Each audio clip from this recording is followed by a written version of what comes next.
So in the last video, you had a graphic organizer that showed you the carbohydrates, lipids, proteins, and nucleic acids. So that's all we're going to spend the rest of the chapter on. So carbohydrates, as you learned, contain carbon, hydrogen, and oxygen. And it's not too important that you know the ratio, but there's twice as much hydrogen as oxygen. So the three general classes of them going from the bottom of the table to the top are monomers, which are monosaccharides, single sugars, and remember there's five of them that you need to know listed on the table.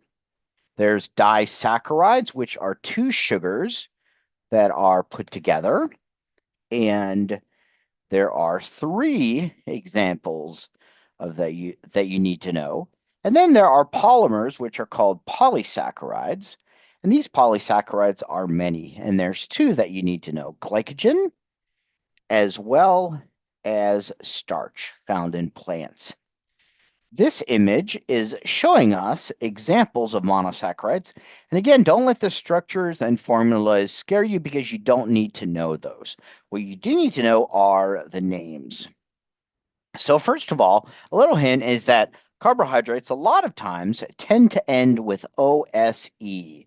So that's one way to recognize them. So the five monosaccharides are glucose, fructose, galactose, and then deoxyribose and ribose. Glucose is the most common fuel that's found in our blood plasma. So when our cells need energy, they use glucose. The three disaccharides are sucrose, maltose, and lactose. It's not important that you know that glucose and fructose make sucrose, but you should know the names of these three disaccharides. And finally, the polysaccharides, the one in the body, is glycogen. And remember that it is stored in skeletal muscle as well as the liver. So whenever our body needs glucose, glycogen is automatically broken down into glucose and released into the body. That happens because of the hormone called glucagon, which you won't learn about until next semester. The other polysaccharide, which really is not that important to us, we can't break it down. It's in plant products, but it's called starch. For lipids, lipids also are going to contain carbon, hydrogen, and oxygen, and sometimes phosphorus. They are insoluble in water, which is highly significant. And that'll be real important, especially for chapter 3 when we talk about phospholipids. But the first one would be triglycerides, phospholipids, steroids, saturated and unsaturated fats, which we'll look at next. This slide shows you the image of the triglyceride. And again, the image is not important. It's just so you see it here. Triglycerides are referred to as neutral fats. They are solid and oils when liquids. They're composed of three fatty acids, which is why they're triglycerides, and a glycerol molecule.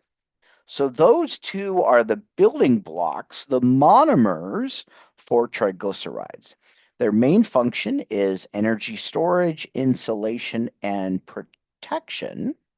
So in chapter 4, you're going to learn about adipose tissue. It's a type of connective tissue, and that cell has fat droplets in it, and those fat droplets contain triglycerides. So those nasty fatty deposits we have throughout our body, like the so-called love handles, those have adipose tissue in them, and those cells contain triglycerides. Our next slide here is showing us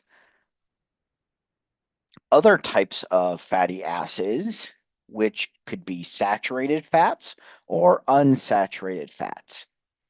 And these are very important, especially with dieting and what you should use to be healthy. So, in saturated fats, all carbons are linked via single covalent bonds. And this means that they are saturated with hydrogen. So, if we were to draw them out, if we have four carbons, for example, together, each carbon has four valence electrons, so it can make four single bonds. So in this case, it makes single bonds with hydrogen. So there's three H's around the carbon, and then a single bond here with the other carbon. We then would see two carbons on this one because it shares with the other carbons. Again, this image is not real important. It's just kind of for your interest to show you what a saturated fat would look like. So it's saturated with the maximum amount of hydrogens. And it's the examples of it are things like animal fats, butter, Crisco, things like that. It's more healthy to use unsaturated fats because there are double bonds, and that's the key difference. So plant oils like olive oil, trans fats are modified unsaturated fats, but they resemble the structure of saturated fats, so they are considered unhealthy. And we'll see this on the next slide, but if we have four carbons, what's going to happen is that there will be double bonds. So in this case, you'll see that there are four bonds in total, two here, and one here. There would be other double bonds and then two H's on the end. So because of those double bonds, there's less saturation, and therefore it's called unsaturated.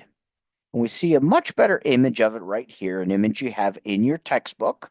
So a saturated fat at room temperature, it is butter, and the hydrogens are closely packed together, forming a solid.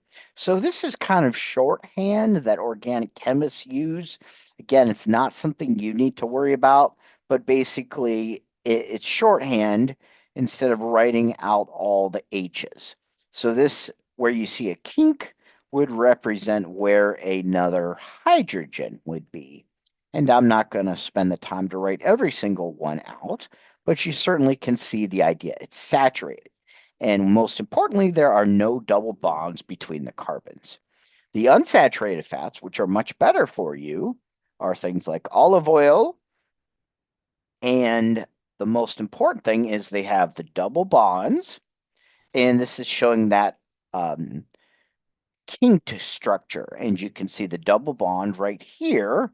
So there would be one H here and one H here, decreasing the amount of hydrogens. It's not a lot.